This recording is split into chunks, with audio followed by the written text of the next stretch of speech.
Welcome to Wellness Rebranded. We know there's so much conflicting health and fitness advice out there. And you're tired of the senseless and toxic diet culture noise. You're ready to tune into your body, feel empowered around food, and focus on your true health and well-being. Welcome to the Wellness Rebranded podcast. We're the healing trio of your health and wellness anti-diet dreams. I'm Tara, personal trainer. I'm Elizabeth, registered dietitian and certified intuitive eating counselor. And I'm Maura, licensed clinical social worker. Together, we're pushing back on diet culture, hustle culture, and toxic positivity to help you practice genuine health-promoting self-care. So grab your water bottle, forget the rules, and let's start rebranding your wellness journey. Hey, it's Elizabeth. Welcome back to another episode of Wellness Rebranded. Today, we are going to be discussing how much exercise is good for your body. How do you know how much you, quote unquote, need? So Tara, all right, all eyes on you. This is my wheelhouse. And this is actually a really complicated question because, as you know, every body is different. So what I'm saying today are really general guidelines that people should follow. But if your body doesn't feel good doing these things, then I suggest that you reach out and let me help you, or reach out to another fitness professional and let them give you some guidance on what you may need to do to make your body feel good. So why do we even want to move our bodies? Aside from the fun of it, what's the benefit? I was just going to say, because it's really fun. And that's actually a big part of today's episode. But it's good for us, right? Moving our body helps stay healthy. I usually say that motion is lotion and rest is rust. Of course, rest is important, but when we move our body tends to feel better, especially in our joints. I hear this a lot from some of my older clients, that if they skip a day or a week of working out, all of a sudden, like, everything's a little bit achier. So movement makes you feel good. I've been realizing that specifically very recently. I started doing more like mobility things. Yes. Oh my gosh, it feels so good. Like my hips feel better, my knees feel better, like the joints. They all feel so much better when I'm just using them. Absolutely. Yeah. That, and it's like fun to be strong. Yeah. You know, at Sam's Club, I always kind of get wrangled into like putting cases of water in people's carts because there's so many people that can't pick it up. So that's really inconvenient if you have to stand there waiting for someone stronger than you to come around and hope that they'll be nice enough to do that for you. So movement is great for many, many things. But one, it makes life easier. Two, it's fun. Three, it makes you feel good. Four, it makes your heart healthy. Like, there's lots of reasons. Yeah. And also I always like to direct my clients' focus to the immediate, how's it going to make your day better, right? Yes. It might put you in a better mood. It might lower your stress. It might... One of my favorite quotes is from Legally Blonde, Elle Woods. Exercise releases endorphins, and endorphins make you happy. And happy people just don't kill their husbands. They just don't. It's my favorite. Me too, honey. That's a fact. And it's also very accurate. As a married woman, I can confirm. So a very common question I get is, how much do I need? Because not everybody loves working out as much as I do. And I get it. Like, it takes some time. You get sweaty. Your hair is gross again. There are definitely some like downsides, but I think you'll find the benefits of exercise far outweigh the hassle of doing it. I feel like this is a good time for me to confess that I sometimes choose my workout based on what I need my hair to be that day. Also, same. The answer to this question is really, it depends on your goals. So here's the deal. If you lift weights twice a week, that's great for maintenance. You're going to see some slow progress with twice a week weightlifting. I also want to point out that this doesn't mean it has to be like an hour. You could probably get that same benefit in like 30 or 40 minutes. If you enjoy it and you genuinely are having a good time with it, by all means, go for longer or do more days. But think about our bare ass minimum here, our BAM. I know I'm talking about that a lot. This is kind of like our BAM for weightlifting is twice a week. For cardio, it's a little bit more complicated. Our guidelines are 150 minutes of moderate intensity cardio a week. Moderate intensity is like walking, like a brisk walk. But of course, you can find that in fitness classes too. If you did a Zumba class, that would be considered like moderate. I love looking for activities that you can do outside of the gym that are also going to give you these benefits. Me too. Because not everybody wants to spend their day in a big old stinky gym. So maybe this is like helpful for the people who are like, oh, I really don't want to. Yeah, how do you get that? If you're like a gym hater, look for ways to do this outside. For me, I walk my dog Chula a couple times a week. Probably not as often as I should, considering that she's ruining my house. But that counts. That's your moderate intensity activity. Going for a hike. It all counts, right? Anytime you're moving your body is a win. Everything counts. Before you move off from walking, one thing that I share with anyone who wants to know is I'm an avid reader. I love reading, and audiobooks is my little secret that gets me. I like walking anyway, but sometimes there are other ways you can spend your time. But if I'm listening to a really good audiobook, I want to go for a walk because I want to find out what's happening. Yeah. Yes, I love that. Yeah. I would be like scared though that I got to like a really good part and I had to end my walk for whatever reason. And then it's like, when do I get to hear the rest? Yeah, that's motivating to get out the next day. But also I listen when I'm doing chores around the house, which is also movement, right? Totally. Yeah. Chores totally. So I might just like do some extra laundry that night or unload the dishwasher on a night when otherwise maybe I would have let it slide. Nice. So I can hear what's happening. I love it. Yeah, I love that you link this like thing that you love with other things that you want to do and you want to have more of in your life. Yeah. Reminds me of our effective goals. And by the way, it could just be a podcast. Yeah. Listen to some of the Perfect timing. But there's other things, right? Maybe you like to be outdoorsy and get out there and go hiking. Maybe you found like I've been dying to take this belly dancing class. I haven't done it yet because it doesn't fit my schedule, but that totally counts as like moderate intensity movement. You don't have to be like glued to your elliptical to get the benefits of this. I have a question. You were talking in the beginning about strength training and weightlifting, but what about doing something, or if you do yoga, which obviously if you enjoy that, do it anyway. But I'm just curious from a strength perspective, Yes. because that is considered weight bearing, right? Yeah, I'm so glad you asked this because I was thinking that in like one of the first episodes, we should have gone over weight training versus resistance training. And essentially the benefits are the same. So it doesn't really matter how you're getting your resistance as long as you are getting resistance. So tell us something. I think weight training feels self-explanatory to me, but what are some examples of other, it sounds like yoga is a resistance training. So what yoga else? would be considered resistance training, especially if it's not a super gentle yoga. If it's a bit more of a power yoga and you're doing some complicated stuff. I think bar and Pilates are both considered a resistance training. Anything like with bands, if you were taking like a band class or... When I tell this story, can I tell this story? You have to. I'm getting ready to make some really ridiculous hand motions. Tara knew exactly what I knew. Yeah, you guys tried to loop me in. I have to tell you, this is the first time. I've been a personal trainer since I was 19 years old. So 20 years I've been doing this and I have never in my life seen this happen. And Elizabeth is the whole piece that was able to accomplish this feat. So twice. So bands break, right? This is not uncommon, but usually people cannot just pull them apart and break them with their bare hands. Like more commonly, bands will break if they have like a little fray in them, or if they're old, or if you have them on your legs and you do some sort of like aggressive abduction or adduction.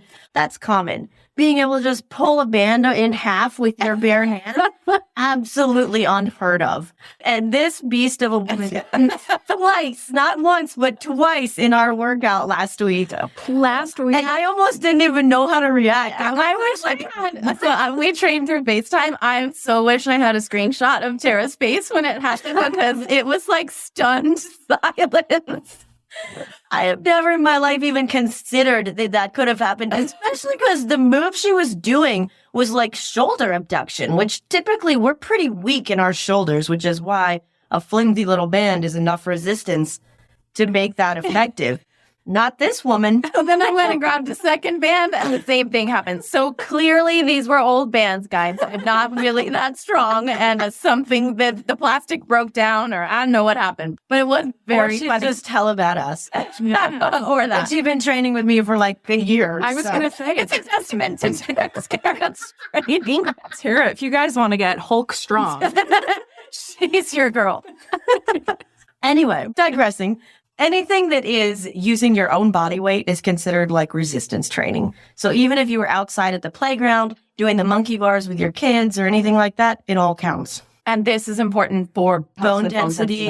And that's especially important if you're like a white or Asian female. We're the ones who have to worry about that. Most everybody else is pretty like okay with it. But if you're white or Asian female, you definitely need some resistance training in your life. And it's important for strength, makes your life a little bit easier. It's all good things. But of course, my favorite way is weight training because it's like the most effective. Results are going to happen faster if you have more weight. It's easy to add more weight if you actually have weights in your hand. That makes sense. It's just like a little bit easier if you're looking for a way to keep progressing. Yeah. A lot of those like yoga, Pilates, bar are really good in the beginning, and then it becomes difficult to keep challenging yourself with it. So It makes sense to what you were talking about earlier of like, it depends on your goals. If your goal is to simply feel good in your body, then maybe That's gonna be continuing to enough. add weights, you don't need to do that unless it's your goal to continue to get stronger. Which I think a lot of the times it might not start off with that goal, but then you kind of get excited. yeah, I see that all the time, actually. People come to me typically for like weight loss, or I want to look good naked or whatever. And then after a few weeks of lifting weights, they're like, okay, never mind about that goal. I want to be strong and awesome. And I'm like, yay. But that's not what you do anyway, right? Yeah, I mean, that's what people I are do coming anyway. saying that, but you're redirecting them from the beginning. I feel like you should make that distinction. Consider it made, yes. I don't typically encourage that, and I just get them strong and awesome. And then when they get on board, it's all the more rewarding for me. You let them figure it out on their own. Yeah, Yeah. lead a horse to water kind of thing. Yeah. I like it. I consider it leading a woman to weights, but you know, Yeah, lead the woman to wait. I like that.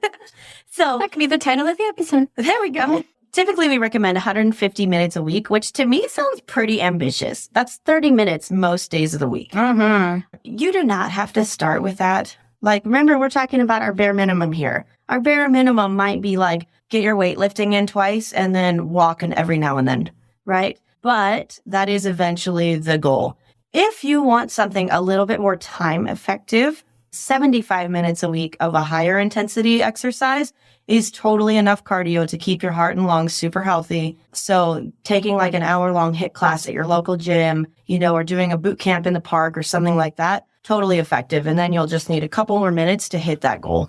That makes sense. What I usually do, because I'm not a cardio queen, I don't really love getting massively sweaty all the time.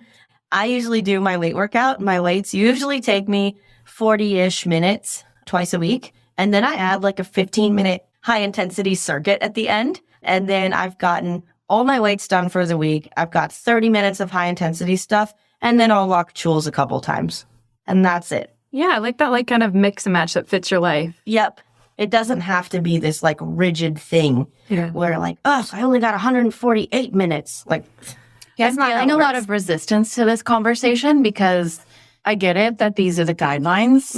And also, it could put people into a place of shooting all over themselves. Yeah. totally. Shooting, S-H-O-U-L-D-I-N-G. I like Tara, a moment ago you had said like, you know, you don't have to start off with that. Like what's best is what works and what is sustainable. Like, Like, what makes your body feel good? yeah, what's Some people won't be able to do 150 minutes of anything a week because their knees won't feel good or their hips won't feel good, or maybe they just don't like getting sweaty that often. So this is all about what works for you. But because people do ask me the question, how much exercise do I need? This is like officially the guidelines. I was wondering, like, so these sound like kind of the guidelines that have been created, ideally, I would hope and imagine, after like a lot of research has been put into this. I wonder what are some like internal ways someone would know if they're getting enough exercise. So like, how would they feel? Yes, I do too. So a really easy way is, how does life feel for you? Something I noticed when I started lifting weights is when I used to struggle with a case of water at Sam's Club, I could just pick it up and toss it in, right? Going up and down stairs is a really good indication of like how cardiovascularly you're doing. If you're like running up flights of stairs and it's not a problem for you, keep doing what you're doing because it's clearly working. If you find yourself pretty out of breath and sweaty at the top of a flight of stairs, maybe like add in a few more minutes of moderate intensity exercise for the week. This is making it. If it's your goal to be able to go up and down. Right. Yeah, if you want to feel good doing life activities. What about maybe internal signs that might tell us that we're maybe overdoing it? Oh, good question. Overtraining is like such an issue. And the real problem with it is you don't know that you're doing it until you're already deep into it. So a lot of times if you're wearing, we've talked about this before, but if you're wearing like an Apple Watch or a Fitbit and you can see your heart rate, your resting heart rate will actually go up when you're overtraining. Whereas typically when you're just doing normal types of exercise and not overdoing it, your resting heart rate will decrease over time. But with overtraining, your resting heart rate goes up. You probably are not sleeping as well. You're having more like wakings during the night. You're tossing and turning a lot and you feel like a general level of anxiety. And that's all from exercising too much. I would imagine you notice some things muscularly too, right? your recovery is not as good. So something that maybe wouldn't make you sore, like walking around the block, now all of a sudden you're getting sore from things that never used to bother you. That's a really good sign. Yeah. And you're not recovering within a normal time frame. It's interesting. It sounds like some of the signs that you're overdoing it are like also the reasons people like to exercise. Like they sleep better, their anxiety improves. And so if those things... It's kind of a cruel joke, right? Because we start exercising to sleep better and have less anxiety and depression and to feel good in our bodies. And then when you overtrain, it's like the opposite of all those things. Yeah. It's good to know though, right? Like, and I think that also speaks again to easing into it because it sounds like sometimes there's a delay. I was going to address that. I'm glad you brought it up because a lot of people will hear this and go, okay, I need to lift weights twice a week and I need to do moderate intensity 5 days a week, right? And it's going to be like this to-do list of things they should do. But really, we want you to start super slow with this. Otherwise, you are going to get injured. You are going to have overtraining, not to mention the mental anguish of like failing because nobody's going to work out that much. Going from couch potato to that is very unrealistic. Yeah. Right? We don't want that at all. We want you to start with like one little thing and then keep consistent with it. And when you feel like that's good, if you want to keep moving in the next direction, add in another day or another type of exercise and then reassess and determine if you're happy with your fitness levels then. And if you're not, then you add. And if you are, then you stay. Right? One last thing I want to talk about in this episode is finding something you love. Just because I talk about moderate intensity exercise and equate it with walking, some people hate walking. My husband is not a walker. He does not love going for walks or taking a further route than we have to.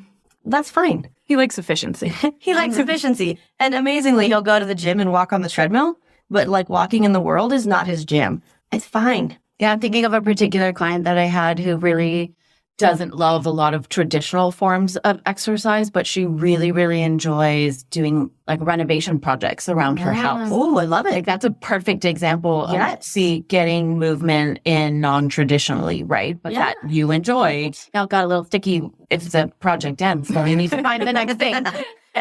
Start a new business, like renovating people's homes. Right. Yeah. I love looking for like non-traditional ways to exercise. And if you do go to the gym, like try out all the classes. Even if you think you're not going to like it, like go try something out and make sure that you actually don't like it. Because I've just surprised myself several times with things that I thought were ridiculous and are actually awesome.